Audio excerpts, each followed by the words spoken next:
Hörmətli həmkarlar, hörmətli qonaqlar, hörmətli media nümayəndələri hamınızı salamlayıram. Bugün Naxçıvan Muxtar Respublikası Ali Məclisinin növbədənkənar sessiyasının növbəti iclası keçirilir.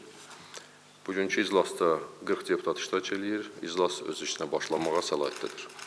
Naxçıvan Muxtar Respublikası Ali Məclisi sədrinin birinci müavini Bəxtiyar Məmmədov iclasın gündəliyinə 3 məsələnin daxil edildiyini bildirib. Gündəlik təsdiq olunduqdan sonra birinci məsələ, ikinci oxunuşda olan Naxçıvan Muxtar Respublikasının 2025-ci il büdcəsinin icrası haqqında Naxçıvan Muxtar Respublikasının qanun layihəsi ilə bağlı Ali Məclisin İqtisadi Siyasət Komitəsinin sədri Mübariz Bayramov məlumat verib. Komitənin rəyini diqqətə çatdırıb. Qanun layihəsi ilə əlaqədar Naxçıvan Muxtar Respublikasının Maliyyə Naziri Həsən İsmailov çıxış etdikdən sonra qanun layihəsi səsə qoyularaq ikinci oxunuşda qəbul olunub.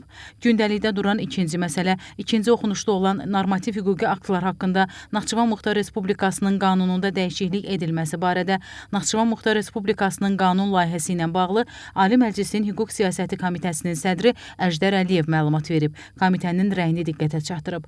Ardınca qanun layihəsi səsə qoyularaq ikinci oxunuşda qəbul olunub. Gündəlikdə duran sonuncu məsələ, ikinci oxunuşda olan Naxçıvan Muxtar Respublikasının fəxri adları haqqında Naxçıvan Muxtar Respublikasının qanun layihəsi ilə bağlı Hüquq Siyasəti Komitəsinin sədri tərəfindən məlumat verilib, komitənin rəyi diqqətə çatdırılıb. Qanun layihəsi ilə bağlı deputatlardan Əziz Qasımov və Emin Şıxəliyev çıxış ediblər. Ardınca qanun layihəsi səsə qoyularaq ikinci oxunuşda qəbul olunub. Bununla da Ali Məclisin növbədənkənar sessiyasının növbəti iclası başa çatıb.